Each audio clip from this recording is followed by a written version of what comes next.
So today we had breaking news that Tesla is selling some of its superchargers in a deal in Europe. Now this was definitely exciting news and definitely good news for Tesla stock, as we did see Tesla stock have a bit of a pop today. However, if you take a look at Tesla from a 4-hour time frame, it appears that Tesla is still getting rejected at that area that I talked about for quite some time on this channel, being that $226.35 area. Now this is why it's very important to be mindful of the individuals that you watch or listen to on YouTube or X.com, because many of the individuals that cover Tesla stock often take news like this and try to spin it in a way saying that Tesla stock is going to rally 50% the next day, or that it's going to go to the moon. And clearly we see that didn't take place. In fact, I've been standing on my ground saying that, hey, there still are some challenges for Tesla stock. And yes, I'm bullish for Tesla stock in the long term, but we can't just be agnostic to some of the challenges that are arising for Tesla stock in the short term. And then you often see that these same individuals that try to tell you guys that Tesla's going to rally and go straight to the moon, when they're wrong, they come out with more content just saying that, oh, well, it's a black swan event and things are all going to crash. And this is why it's very important, again, to be mindful of who you watch and listen to, because a lot of these individuals, they kind of just do what they do just to get clicks. And I completely understand it. It's the media. You see this with mainstream media all the time. But at the same time, you have to do your own due diligence. And by all means, I'm not telling you guys to just follow me or anyone else. At the end of the day, you have to do your own due diligence. Now, we definitely have some catalyst events that could significantly impact the price action for Tesla, and I want to go ahead and cover that in today's video. Now, one of the ones that we talked about in the past is definitely the Cybertruck delivery date event, which is coming towards the end of the month, and I want to go ahead and just speak on that. Now, we do have this individual named Joe. I'm not going to say his last name because most likely I'm going to butcher it, but essentially there's this guy on X.com who has a drone, and every day he pretty much flies it over one of the factories over at Tesla, and he provides like this daily outlook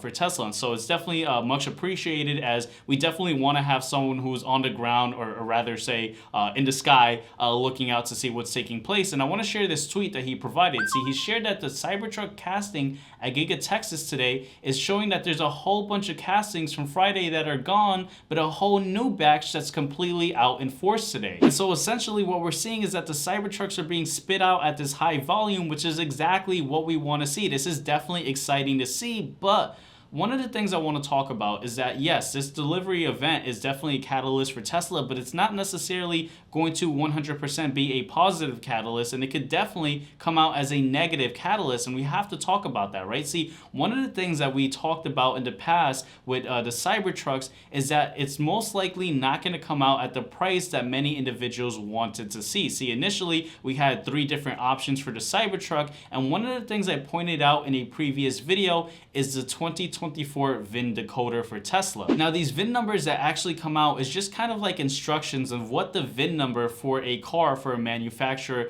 actually means. And so manufacturers have to provide this information. And while it may seem boring, what we saw, or what I talked about in a previous video, is how we got something interesting with this VIN decoder for Tesla. Because what we're seeing is that only the dual motor or the triple motor Cybertruck is on this VIN decoder. And so essentially what this means is that the single motor Cybertruck, which was the cheapest option going for $40,000 that was promised a few years ago, still isn't out there. And so essentially a lot of individuals who have these reservations for Cybertrucks may be disappointed that the Cybertruck they wanted, the cheaper version, isn't going to be available just yet. Maybe it may come out in 2025, or maybe towards the later end of 2024, but it's currently not going to be out there, right? And so the speculation that's also taking place is that the dual motor and the tri-motor Cybertrucks are going to be significantly much more higher in price than initially anticipated. And so this could also cause for some negative sentiment for that delivery day. And so we could see maybe Tesla rising up towards that event taking place, but then falling down if there's bad news. And so I want us to be aware of that, especially because we also had the news that a lot of market participants for Tesla are not excited about, on how a lot of the individuals who had these reservations for the Cybertruck are now being told by Tesla that if they buy their truck, they can't sell it within 1 year. They have to hold on to it. And so this is causing many individuals who wanted to kind of flip the Cybertruck now understand that, hey, they can't do it, which means they may not even purchase the Cybertruck. And so that's something that it's pretty interesting that we're going to want to see further develop. But of course, the other catalyst event is coming much sooner, and that is the Consumer Price Index report, or the CPI report, that comes out at 8:30 November 14th. And one of the things I shared within the Push and Profit private group are the estimates from a lot of the financial institutions. And so essentially the estimate is coming out at around 3.3%. And so if we have CPI, or the Consumer Price Index inflationary report, come out higher than that, well, that could spook the overall markets. And so we absolutely want to be aware of what takes place with that inflationary report that we get tomorrow. Now, here's the thing. Every time I mention the CPI report on this channel, I often get DMs or comments of individuals calling it the CPI report, right? And one of the common questions or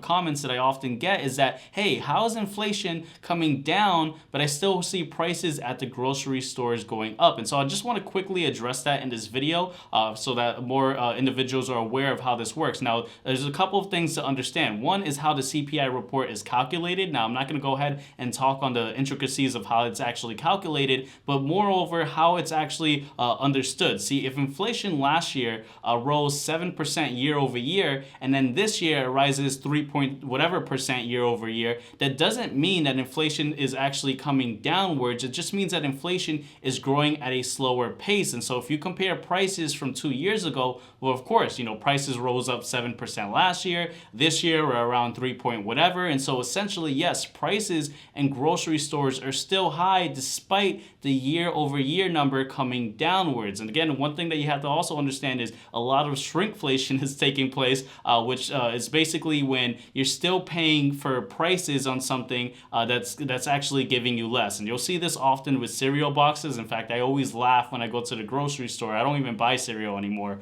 But a lot of the cereals that used to be the regular size, now you're getting this family size, but it's really the same size as the regular size. And maybe it's some may not understand that, but I'm sure many of you guys who are going to the grocery stores completely understand what I'm talking about in regards to shrinkflation. Now, I haven't done this on the channel in quite a few days. However, I want to go ahead and hop into my laptop and just take a closer look at Tesla stock from a technical perspective, as well as just cover some additional topics. But before we do that, before we go ahead and hop into my laptop, just a friendly reminder that if you are new to the channel, consider tapping that subscribe button so that you don't miss out on any future upload, and also consider checking out the links in the description below, because one of the links is going to be a link for my free weekly market pulse insights, where every single week I send out an email talking about what's currently going on with the overall markets and what market participants should absolutely be aware of. And again, guys, it's completely free. All you have to do is type in your email and I send out that email. But with that said,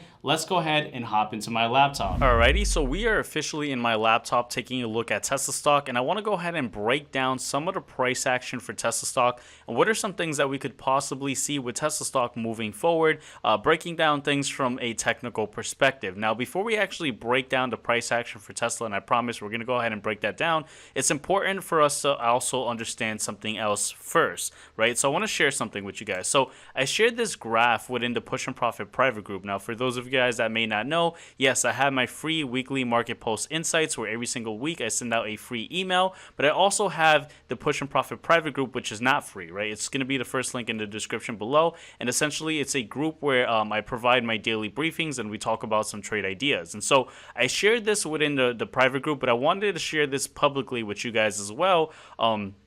Just kind of like a snippet of what we talked about, and this graph shows cumulative global sector fund flows. And so what we're seeing essentially is where money is going into the different sectors. As you know, there's several different sectors in regards to the markets, and we see that technology, right? A lot of the tech stocks have received a lot of the capital flowing in, right? Pretty much you could see in comparison to a lot of the other companies. And this is why when you look at, let's go ahead and look at the overall S&P 500, right?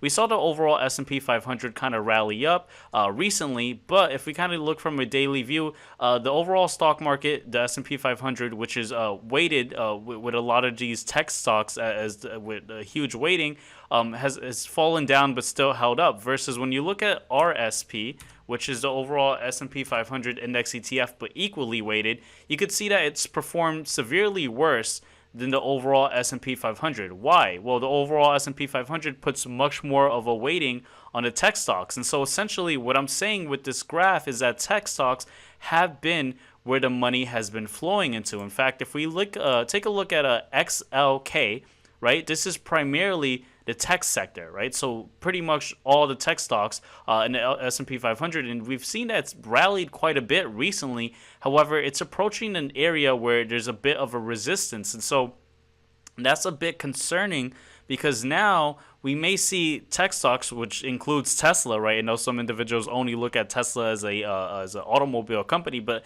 it's generally flowing well with the tech sector as well, as I do believe it is a tech stock. And we see that, again, the tech sector may be hitting somewhat of a resistance. And so that's something that we want to pay attention to. Also, going back to SPY, and I know I'm kind of hovering around, but looking back at the overall S&P 500, the regularly weighted, where it puts much more weight on some of those large market cap stocks like those tech stocks, we see it's also approaching this descending trend line as well. So we're seeing two signs from a technical perspective that the markets are approaching somewhat of a resistance. Well, let's go ahead and toggle back into Tesla. And again, looking at Tesla, we're seeing that Tesla, and if we zoom in from a closer 4-hour time frame, has been pretty much kissing with this area of resistance as well. In fact, as I showed earlier, yes, we had good news with Tesla with that deal with a company in Europe buying a lot of the the superchargers, and so we did have good news for Tesla, but it did kind of get rejected again at that area that I've been kind of highlighting. Now, here's the thing: does it mean that that Tesla can't break above this area of resistance? Absolutely not. And this is something that a lot of individuals who do technical analysis oftentimes get wrong. It's not to predict the markets. It's absolutely not, right? I mean, if that were true, then a lot more people would would be successful if you could just do technical analysis, right? It's really just to measure where the market is at and kind of identify areas that we want to pay attention to. So, yeah, we have been seeing Tesla get rejected at this area. But one of the things I try to say oftentimes within the Push and Profit private group, and also I say it publicly on YouTube, is that you want to look at the market with a holistic approach and kind of look at things, different data points in confluence. And so, yeah, we're talking about Tesla and the overall tech sector all moving up but approaching an area of resistance. But as I shared earlier in this video, we have a catalyst tomorrow, which is the CPI report, the inflationary gauge. And so if we do, in fact, see inflation show signs of actually cooling off further, then that's going to be bullish for the markets, right? Why? Well, that means that, yes, it kind of puts and solidifies the idea that the Feds don't need to hike anymore. Now, personally, I don't believe they are going to hike anymore, but this idea of inflation actually cooling off even more, that's going to be really optimistic for the market. And then so that's going to show us that, hey, the Fed is getting closer to the point where they start cutting rates. And guess what? When you start cutting rates, well, that's great for the overall market. Not only just Tesla stock, but all the stocks, right? Because it puts us back in a risk-on environment. Why? Well, when interest rates are significantly lower, well, a lot of companies feel more easily. It's easier to attain credit. That's one thing, and it's the interest that you pay on loans is significantly lower, and so you're able to expand your business, right? That's why low interest rate environments create this area where businesses have this huge explosion of expansion, and so that's good. But also with Tesla specifically, one of the challenges with Tesla right now is that economically interest rates, from a macro perspective, they're high. And so consumers having to finance cars, it makes it very difficult because they have to finance cars even with good credit at 8%.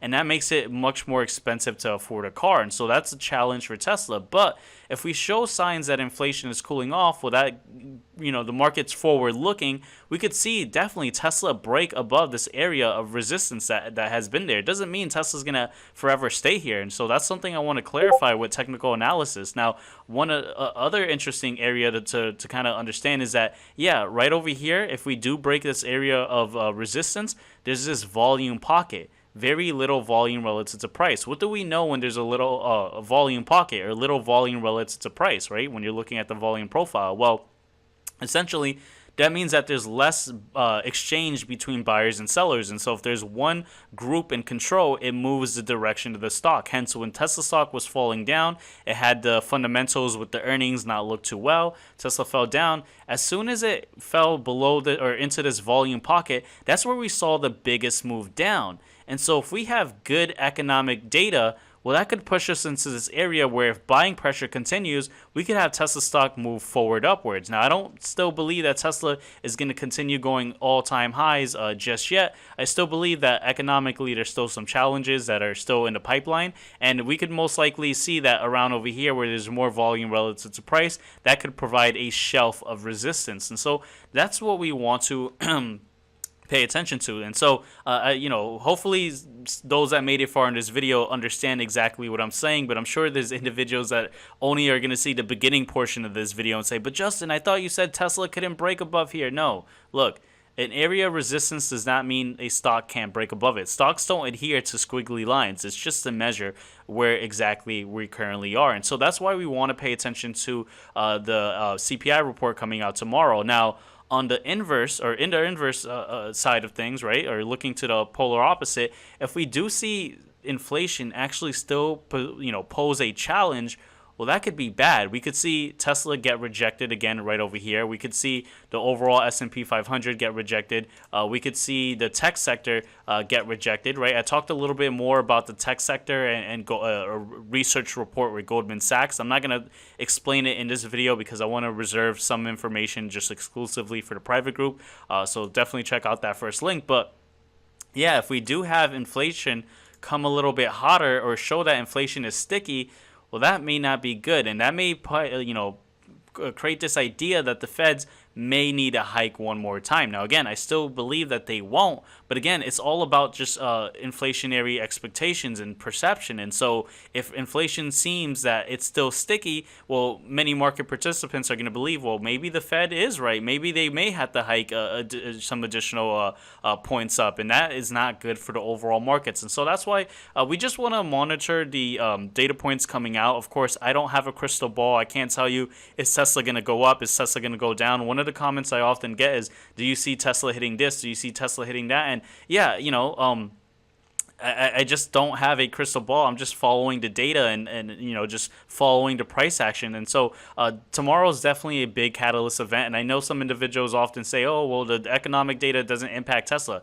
Well, what I want you guys to do is to see how Tesla will move at exactly 8:30. You're going to see that at 8:30, there's going to be a big movement in price with Tesla in the overall market once that data comes out. So definitely, look forward into that data when it does come out, and you guys tell me what you guys see, right? But with that said, we also, as I mentioned earlier, have the event coming up in just 2 weeks with the Cybertrucks. But I pretty much covered on that in this video. So that's pretty much it for now. But before you guys go, consider watching this next video right over here, where I talk about using the Webull platform and how you could use a margin to 4 times your buying power. So, for example, if you have a trading account with 2,000, you could trade with 8,000, or if you have 20,000, you could trade with 80,000. But of course, margin is something that you want to be careful with. But if you're interested, check out that video right over here, and I'll see you guys on that next video. Take care, guys.